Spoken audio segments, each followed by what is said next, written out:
Okay. Hello, everyone. It is my pleasure to introduce Dr. Chen Jia, Assistant Professor at the Beijing Computational Science Research Center, as the first colloquium speaker of this spring series. Dr. Chen works at the intersection of applied math, stochastic process, and quantitative biology, with the focusing on stochastic dynamics in biochemical and gene regulatory systems. His work has been published in very prestigious journals like PRX and Nature.com. And today, he will share his recent work regarding the stochastic theory of gene expression and gene regulations. So please join me welcoming Dr. Chen Jia. Thanks for the introduction. And good afternoon, everyone. It's my great pleasure to be here today. My name is Chen Jia, and I'm from Beijing Computational Science Research Center. Today, I will talk about the stochastic theory of gene expression and gene regulation. And this talk will mainly focus on the mathematical theory as well as the computational methods of stochastic gene regulatory networks. And I hope you will find this talk interesting. Uh, we know that over the past 2 and 3 decades, significant progress has been made in the theory and experiments of single cell gene expression and gene regulation. Here, I have listed some well-known experimental techniques. And this figure shows the fluorescence intensities of gene expression in many cells. And from the figure, we can see that different cells have different fluorescence intensities, which means that stochasticity in single cell gene expression is very strong. And the conventional method to model gene expression and gene regulation is to use the deterministic model of chemical reaction networks. And when we can use the deterministic model to model a chemical reaction network, we know that when the numbers of molecules is very large. For example, we know that 1 mole is equal to 6 times 10 to the power of 23 molecules. When the system is very large, we know that stochasticity can be ignored. And in this case, we can use deterministic rate equation to model a chemical reaction network. For example, here is a very simple chemical reaction network, and 3A plus 2B converts to C, and C converts to A plus B. And if we use the law of mass action, and if we focus on the changes of concentration of molecule C, we can write down this ordinary differential equation. And this term represents the synthesis of C, and this term represents the removal of C. And according to the law of mass action, and this term is equal to a constant times concentration of A cubed times concentration of B squared. And the second term is a constant times the concentration of C. However, we know that in single cells, especially especially for mRNAs and proteins, we know that the numbers of these molecules are very small. And in this case, the stochasticity cannot be ignored. For example, we know that in single cells, the genes usually has 1 or 2 copies. The numbers of mRNAs is also very small. For example, in mouse fibroblasts, we know that, and there has been some papers showing that the median of mRNA molecules in mouse fibroblasts is only 17. Wow. Yeah, and in bacteria, studies shows that the median of protein molecules is about 500. So now we have very small amount of mRNAs and proteins in single cells. So we have to use stochastic models to model the stochastic dynamics of gene expression. And the stochastic theory, the stochastic model of chemical reaction network was first proposed by the famous physicist and Max Delbrück mm, in 1969 in this paper published in Journal of Chemical Physics in 1940. And he has proposed the stochastic model of a chemical reaction network. And now uh, we still focus on this chemical reaction network. 3A plus 2B converts to C, and C converts to A plus B. And because in this case, the number of molecules are very small, so in this case, we do not focus on the concentrations of these three molecules. And instead, we focus on the numbers, the copy mm, numbers of A, B, and C.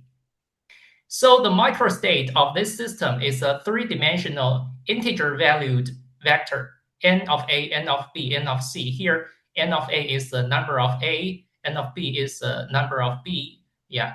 And we know that in this case, the stochastic model is actually a Markov-John process, also called a continuous time Markov chain. And the system will transition stochastically among these microstates. And according to the stochastic law of mass action, we can write down the transition rates between these microstates. And we know that it is well known that this stochastic model can be simulated using the well-known stochastic simulation algorithm, also called the Gillespie algorithm. mm, Yeah, and the evolution of the probability of these microstates, of the probability distribution of the reaction system, can be modeled using the chemical master equation. And the chemical master equation can be simulated using, for example, the finite state projection algorithm. And there's a crucial question. Now we have the deterministic model and stochastic model of a chemical reaction system. What is the relationship between these two models? And this important problem was solved by a famous mathematician, Tom Kurz, in the 1970s. He has proved that, for example, here, x of t is the represents the concentrations of molecules for the deterministic model, and n of t represents the molecule numbers in the stochastic model. And Kurz have proved that n of t divided by v, here v is the system size, so n of t divided by v is the concentration for the stochastic model, right? And here xt is the concentration for the deterministic model. And mhm, Kurz have proved that the mhm, concentration of the stochastic model will converge to the concentration of the deterministic model uniformly here, because we take supremum. So it is a mhm, uniform convergence over any finite interval mhm, when the mhm, system size is very large. And this convergence can be made with probability 1. And here, so Kurz have provided the mathematical foundation which reveals a deep connection between the deterministic model and the stochastic model. And now I will show how to use the theory of chemical reaction network to investigate stochastic gene expression. And I think the most classical gene expression model is this well-known two-state gene expression model. Here, according to the central dogma of molecular biology, we know that the gene will produce its mRNA, and the mRNA will produce protein, and the mRNA and protein can be degraded. And here, in this model here, we assume that the gene can switch between two states, one active state, which is shown in green, and another inactive state, which is shown in red. Here we use green and red because you can think it is it is similar to the traffic lights. And here, because the light is green, it is active, and when the traffic light is red, it is inactive and cannot produce its mRNA.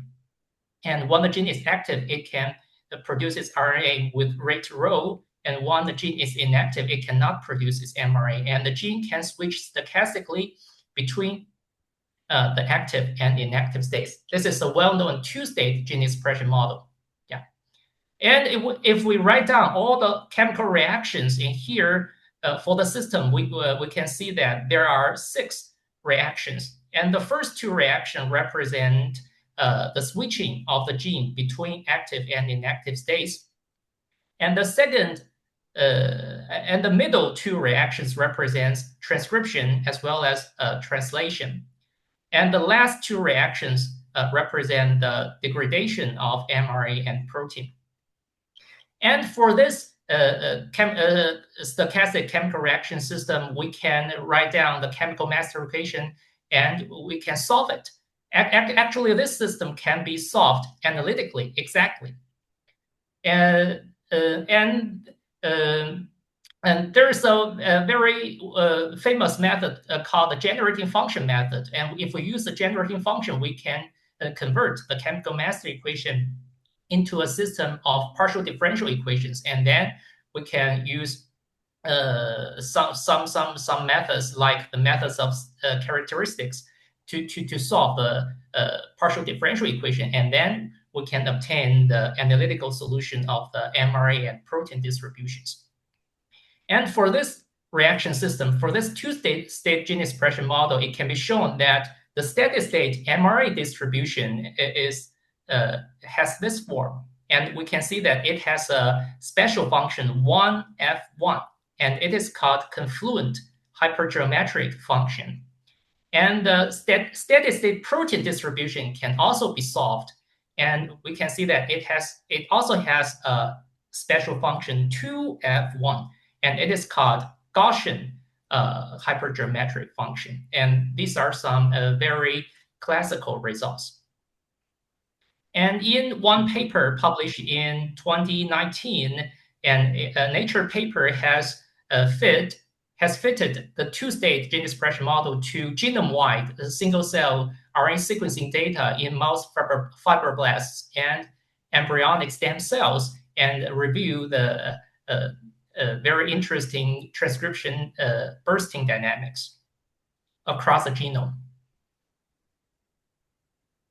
Yeah, Mm-hmm. is there any question? Oh, no. It's great. Yeah. Thank you. Okay, thank you.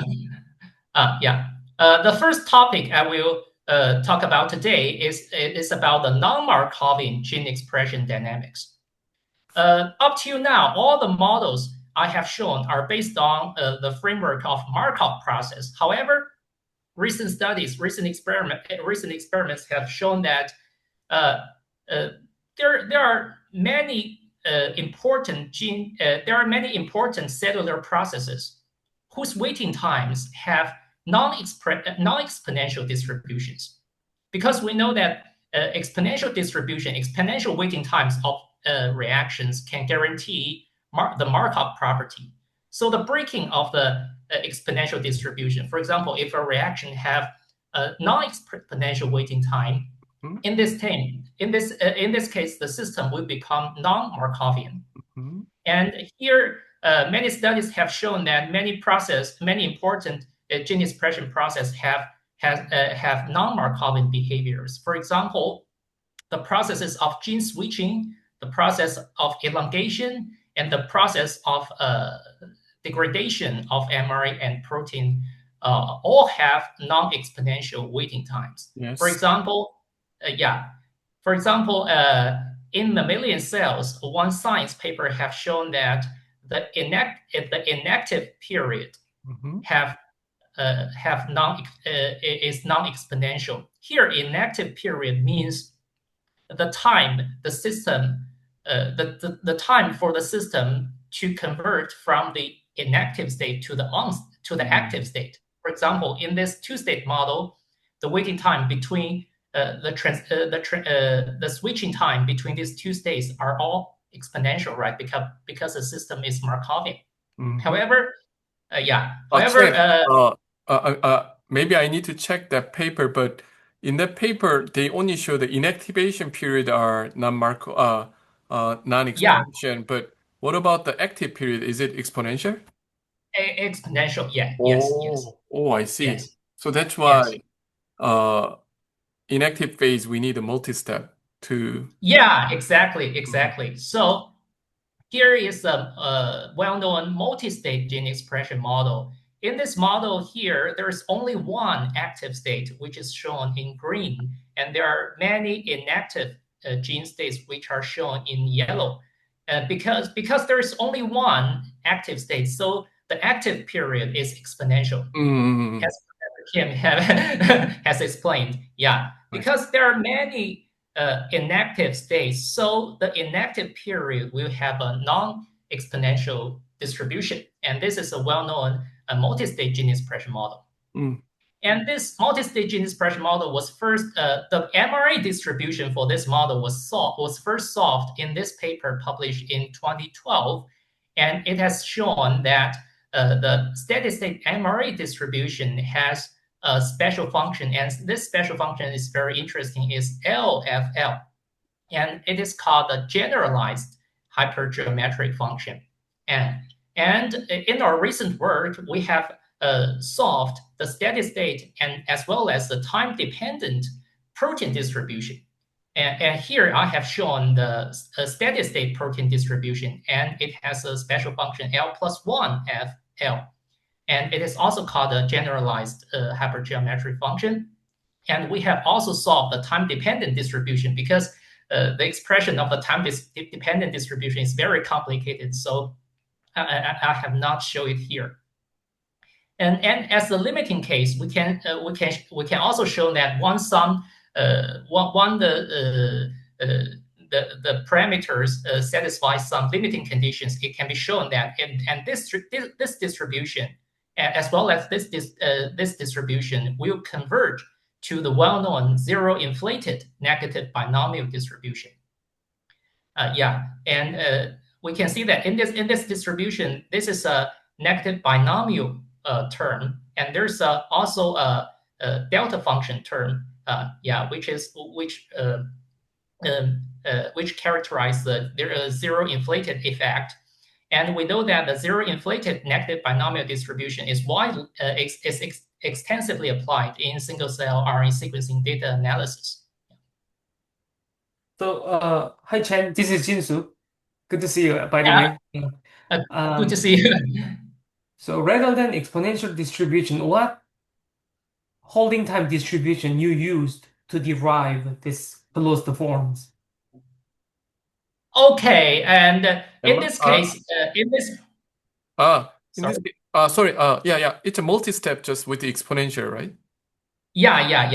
It is a multi-step exponential. So the So, overall Ilang inactive period distribution? is Yeah. exponential. Yeah. Uh, Okay, so basically then you can convert the non-Markovian model to Markov model with many step. inactive steps.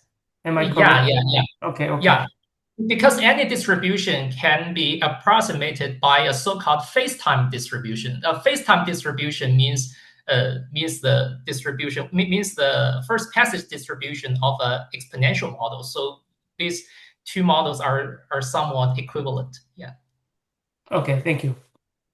So, is there any other method to characterize non-Marconian process? So sorry. Is there any other method that you can claim this non-Marconian Oh except yeah. this ex, except this I will. exponential distribution? I think, yeah, Chen will explain many things today, right? Okay. Yeah. That's his I will. research. Yeah. Next, I will introduce some Yes. about non-exponential protein degradation times. In this case, I will use another method. Yeah. Yeah. And there's also a recent paper published in 2016, published in Cell, and there's a paper shows that the protein degradation time also has a non-exponential distribution. And in this case, if we still use the two-state model to describe gene expression dynamics, and we have these 6 reactions.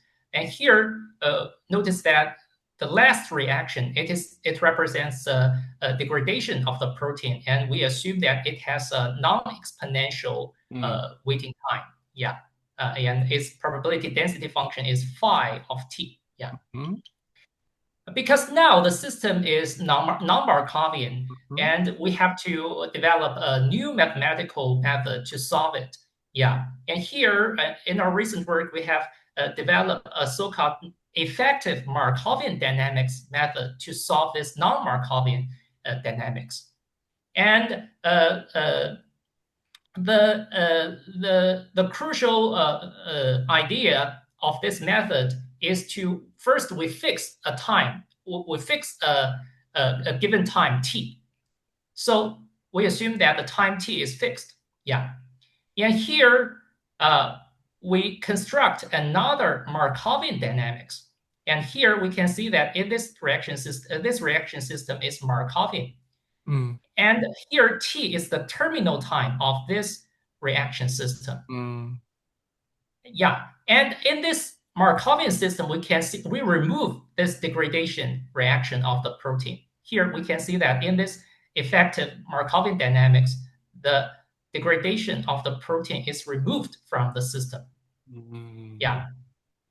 If we remove this system, the system will become Markovian, right? Because here there are no reactions having non-exponential waiting times. Yeah. But the reaction rate constant for the transcriptions are changed.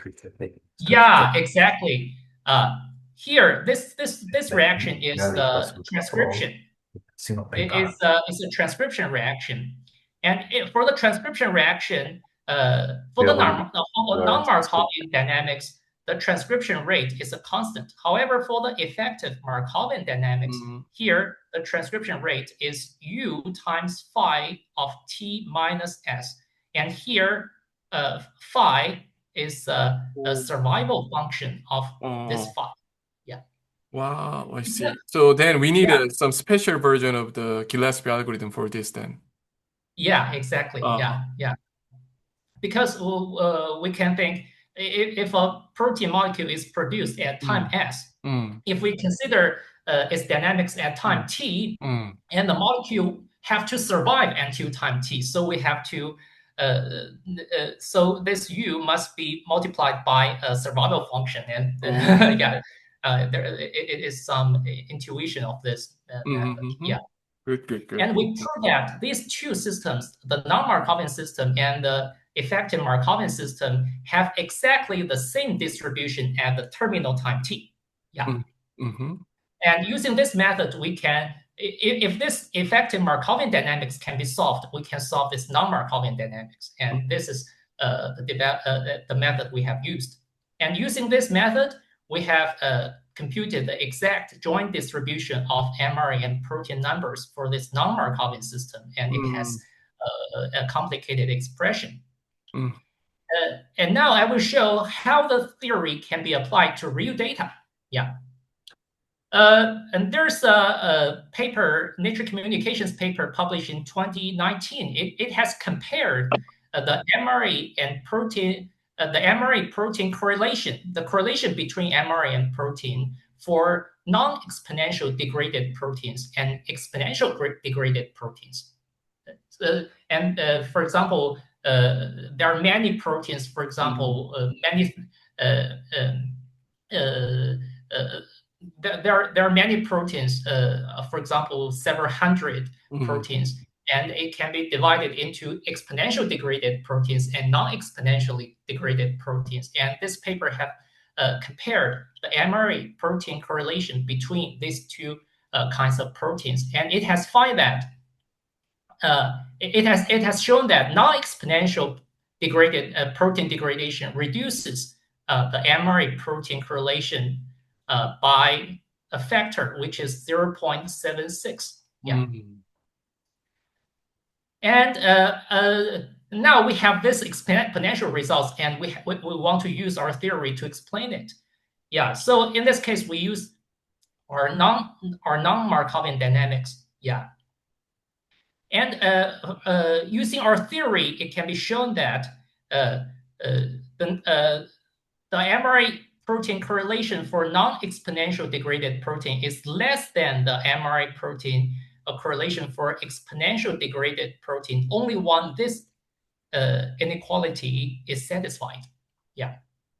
So the question becomes, in real systems, this exponential result was obtained in mouse fibroblasts. So the question becomes, in mouse fibroblasts, whether this inequality is satisfied. Yeah. So to solve this problem, we have estimated all these all these parameters. Yeah. And we can see that in this expression, it has 5 parameters, ut, vt, d1, d1, a. And here, ut represents the ratio of mRNA copy, the ratio of protein copy number to the mRNA copy number in a single cell. Because in fibroblasts, in this Nature paper, it has shown that in mouse fibroblasts, the median protein number is 20,000. And the median of mRNA number is 17. So their ratio is 2,900. Yeah. Here, VT represents the lifetimes of protein and mRNA in a single cell, because also in this paper, it has shown that in mouse fibroblasts, the protein lifetime is about 46 hours, and the lifetime of mRNA is only 9 hours. So their ratio is about 5. Yeah. Here, D1, D2, and K are some degradation constants, which can be estimated from the genome-wide degradation experiments, and we have estimated their median values. And in this case, according to our theory, we can compute the ratio of mRNA and protein correlations between non-exponential degraded proteins and exponential degraded proteins. And according to our theory, their ratio is about 0.81, which is very close to the theoretical exponential value. Yeah. And this is about our work about non-Markovian dynamics. Nice. And now I will introduce some of our works about autoregulatory gene network. We know that in real in living cells, many genes and signaling molecules are often regulated to form a very complex gene regulatory network. And the simplest gene regulatory network is the so-called autoregulatory gene network. In the autoregulated gene network, the protein, as a transcription factor, it binds to the gene and it regulates the expression of itself. For an autoregulatory gene network, we can also write down the chemical reactions here, because the protein will bind to the free promoter and will become occupied. And the occupied promoter will release the protein and it will become the free promoter. Yeah. And when the promoter is either in the free and occupied states, it can also produce, it can both produce protein with different rates. And we assume that the protein can be degraded. And this is a model for an autoregulatory gene network. Yeah. And for this system, in our recent work, especially with Ramon Grima from University of Edinburgh, and we have solved the steady state distribution as well as the time-dependent distribution for this autoregulatory gene network. And we can see that its steady state distribution also has a special function, which is Gaussian hypergeometric function. However, the time-dependent protein distribution is more complicated, and it has a more complex special function, which is called Hune function. And this is a Hune function.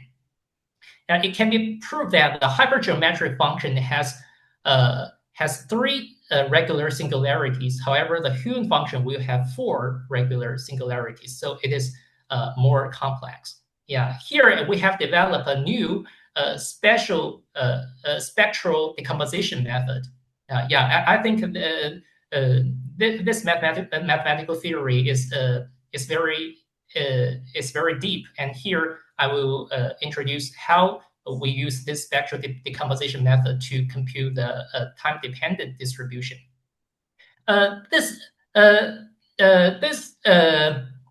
this problem is difficult because we know that a living cell is a system far from equilibrium. Mm-hmm. And the Nobel Prize winner Schrödinger, he has a very famous book, What is Life? Mm-hmm. And in this book, he said living matter evades the decay to thermodynamic equilibrium, death, by homeostatically maintaining negative entropy in an open system. So we know that a living system is a system which is far from equilibrium, and the only equilibrium state for a living system is death. Yeah. And here, from the physical and biological and mathematical perspective, what is the difference between a glass of water, which is equilibrium, and a living cell, which is far from equilibrium? We know that a glass of water, it can be described by equilibrium statistical physics. We know that it has a zero entropy production, it has zero cycle flux, and in this case, it can be modeled by a symmetric Markov process. And in this case, the generator for the Markov process is a self-adjoint operator. And we know that for self-adjoint operator, and all of its eigenvalues are real. However, for a living cell, we have to use non-equilibrium statistical physics to describe it, and it has positive entropy production, and in this case, it has to be modeled by a non-symmetric Markov process. And for a non-symmetric Markov process, its generator is a non-self-adjoint operator, and in this case, all the eigenvalues can be complex. So this explains why the study of a living cell is difficult, because it has a non-self-adjoint operator and it has complex eigenvalues. Yeah. So to solve this problem, first we use the generating function method to convert the chemical master equation, and we use generating function to convert into a system of PDEs. And then to solve this PDE, we use the classical spectral decomposition method, and we separate.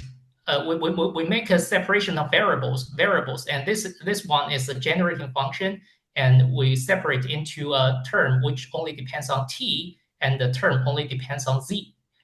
And using this method, we can convert these PDEs into a system of ODEs. And then to solve these ODEs, we use a variable transformation method, and using a system, using a series of transformations, and these two ODEs can be, because this is a coupled system of ODEs, it is equivalent to a second order ODE. Yeah, and using this variable and functional transformations, this system of ODEs can be converted into a well-known Hewn differential equation, and this is a second order ODE, which is called Hewn differential equation, and it has 4 singular regularities. So because it is a second order differential equation, it has 2 fundamental solutions, and this is one fundamental solution, and this is another fundamental solution. And here we further use a complex analysis method. We notice that these 2 fundamental solutions, if it is a real eigenfunction, it must be holomorphic on the unit circle. Yeah, and we prove a theorem. Yeah. We show that if it is a real eigenfunction, it must be holomorphic on the unit circle. And using this property, we determine, and this is a crucial observation, the generating function and the eigenfunction must be holomorphic, on the unit circle. Yeah, and using this property, we have shown that all the eigenvalues for the autoregulatory gene network are the roots of the following non-trivial continued fraction equation. And this is a continued fraction equation. And this is a shorthand symbol for a continued fraction. And this symbol represents this term divided by this term minus this term. And this term represents this term divided by this term minus this term. Yeah, so this is a continued fraction. Yeah. And we also prove that the corresponding eigenfunctions are Huynh functions with 4 regular singularities. So now we have all the eigenvalues and all the eigenfunctions, and we can use the eigenvalues and eigenfunctions to construct the exact time-dependent distribution for the autoregulatory gene network. Yeah, and this is some of our results about autoregulatory gene network. Yeah, finally, I will introduce some of our works about complex gene regulatory network. Because if a gene expression system and a gene regulatory network is simple, in this case, we can find some analytical solutions for the systems. However, we know that in real systems, the gene regulatory networks can be very complex. And gene regulatory networks are the most typical complex system with multi-scale, multi-level, heterogeneous, nonlinear, stochastic, non-equilibrium features. So we know that gene regulatory networks are very complex. And we have shown that the stochastic dynamics for a complex gene regulatory network can be simulated using 2 well-known algorithms. The first algorithm is the well-known Gillespie algorithm. Yeah, and for the Gillespie algorithm, we simulate the trajectory of all the chemical species. Yeah. However, the problem for the Gillespie algorithm is this, because it is a stochastic simulation algorithm. Because so the distributions for all the chemical species are non-smooth. Also, when the system has many time scales, this algorithm is computationally expensive. And there's another well-known method called finite state projection method, because we know that the chemical master equation is an infinite dimensional ordinary system equations. So how to solve an infinite dimensional system of equation? So it is a very difficult problem. So the finite state projection method is the important idea is to truncate the state space into a finite state space. And in this case, we can only solve the finite. We can solve the truncated chemical master equation, which is a finite dimensional system of ordinary differential equations. And the advantage for this method is that the distributions are smooth. However, it has enormous computational cost when the network is very complex. So for both the stochastic simulation algorithm and finite state projection method, they are all computationally very expensive. Yeah. So we want to develop a new computational method to solve the stochastic dynamics of a gene regulatory network, of a complex gene regulatory network. And here we have developed a method recently, which is called high-order linear mapping approximation. For example, for this a very complex gene regulatory network, it can be simulated using the Gillespie algorithm, right? And it has a very long CPU time, and the distribution are non-smooth.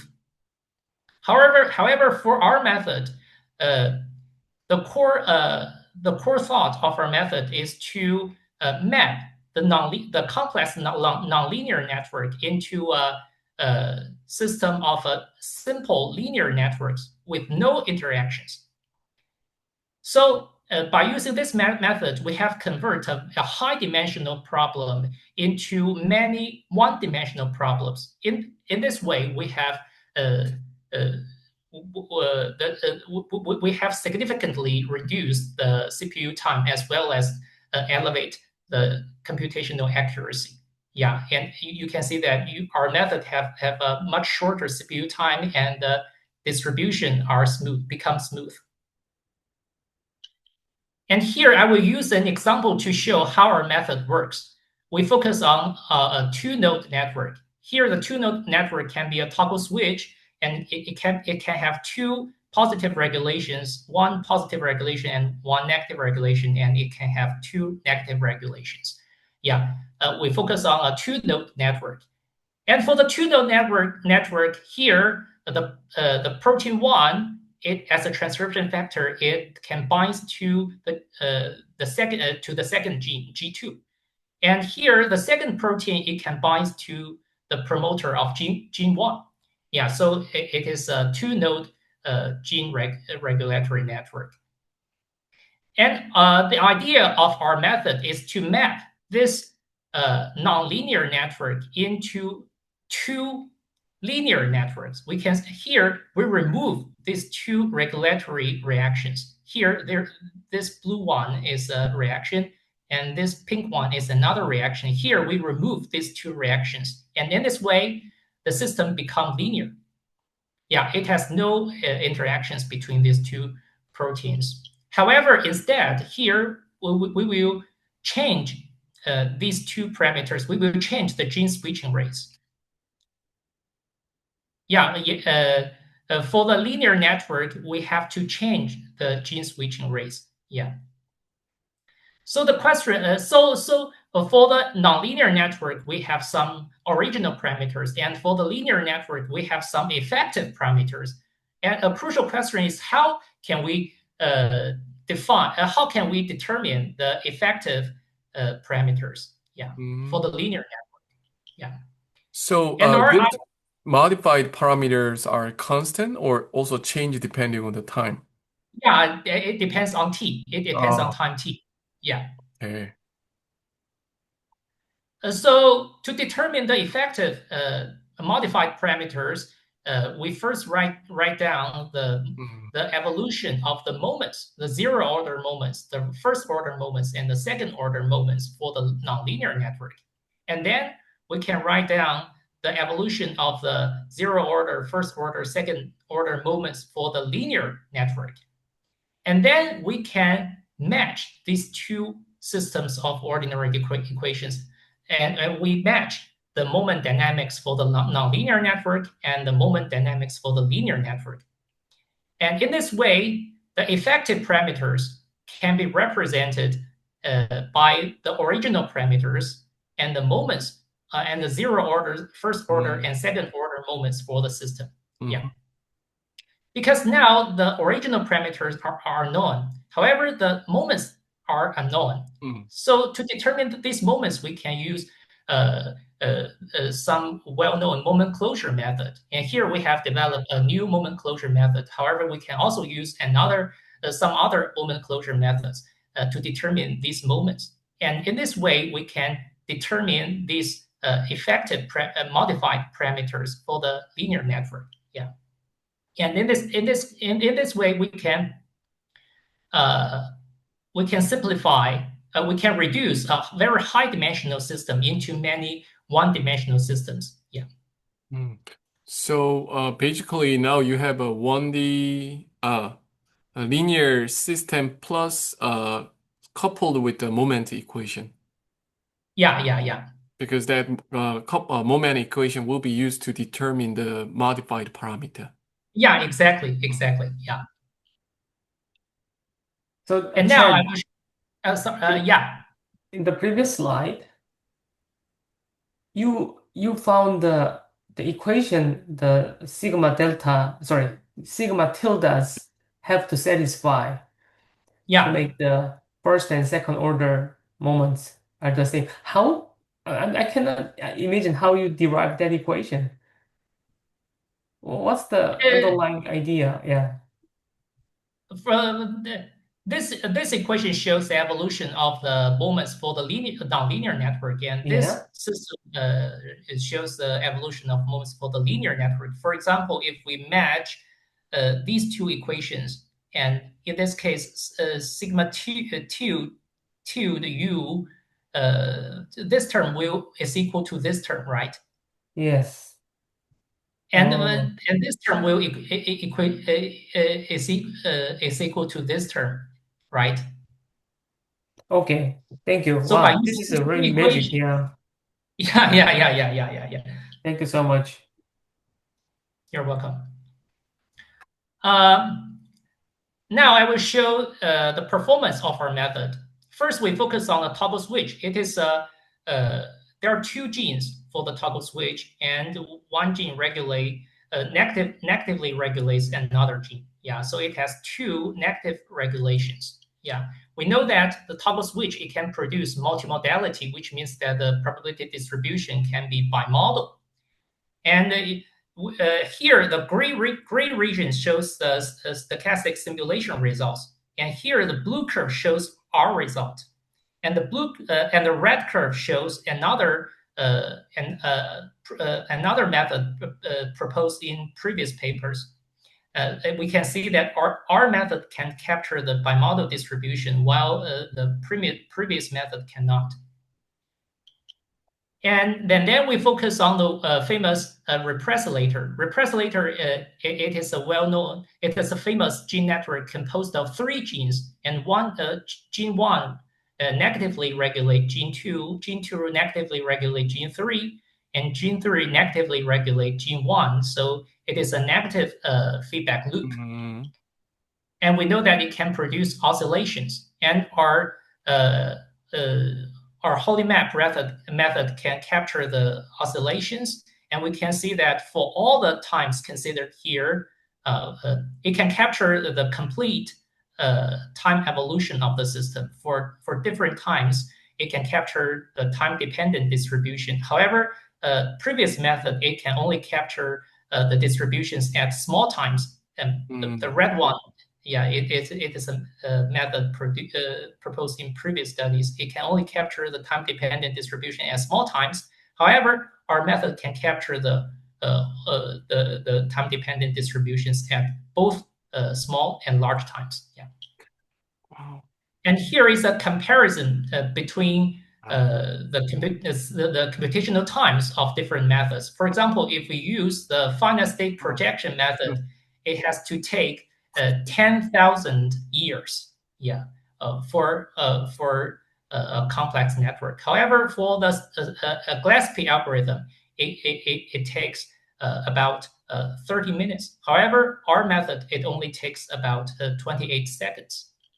Oh, wow. Yeah, yeah. So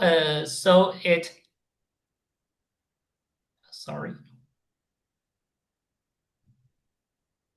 So it elevates the computational efficiency by over 60-fold, and it elevates the computational accuracy by over 3-fold. And we also test, up to now, all the reaction networks considered are transcriptional networks, which means that the protein it acts as a transcription factor to bind to the promoter of another gene.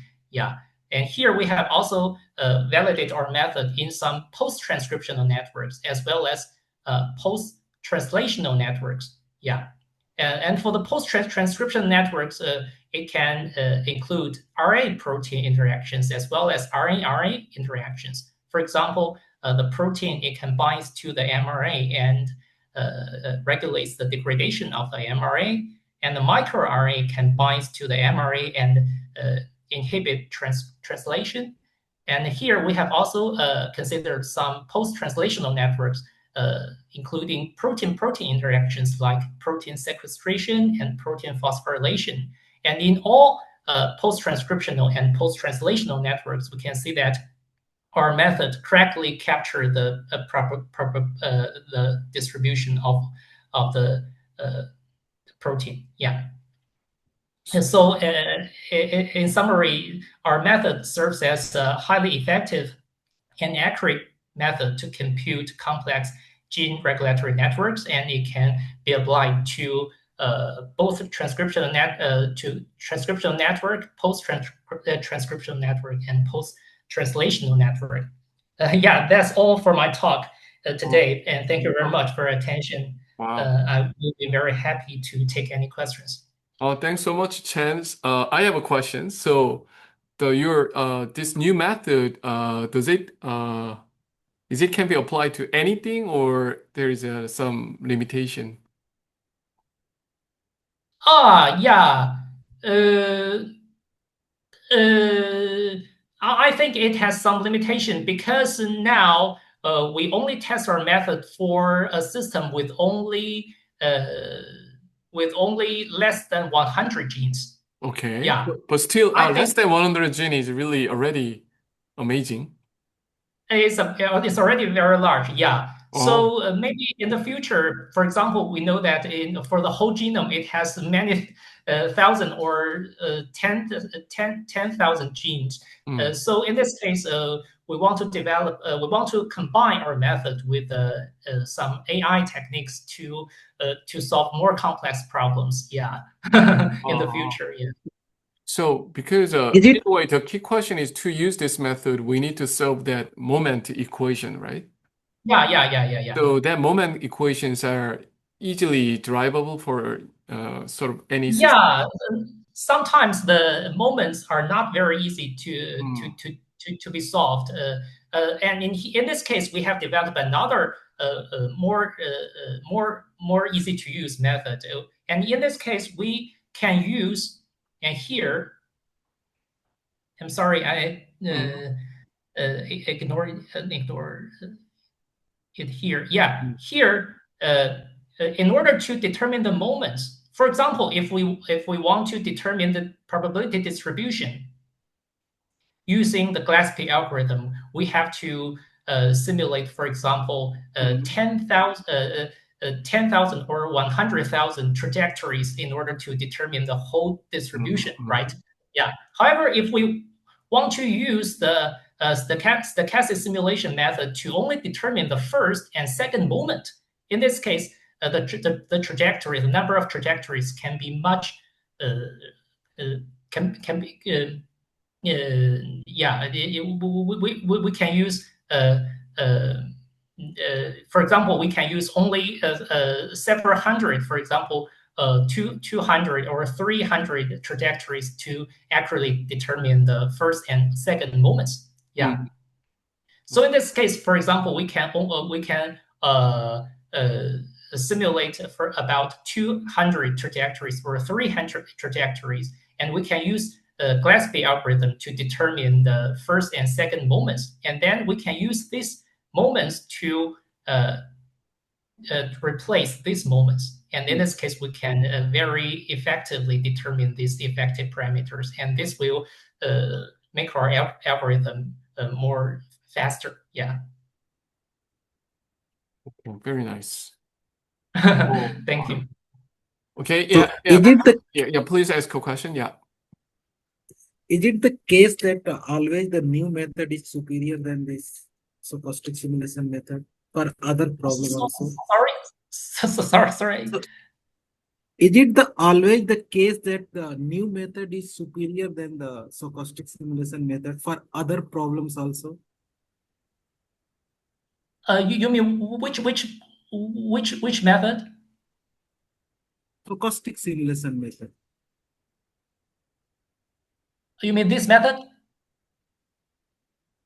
Oh, Right. Yeah, I think he's Sorry, asking about is the holy map always better than Gillespie for other systems? Oh, okay. Yeah, in almost all I think so. the cases, yeah, with the Honey map is much faster than the Gillespie algorithm. Yeah. Thank you. Okay, yeah. Please feel free to ask a question after unmute yourself. Sorry? Oh, no. Yeah. I asked first let me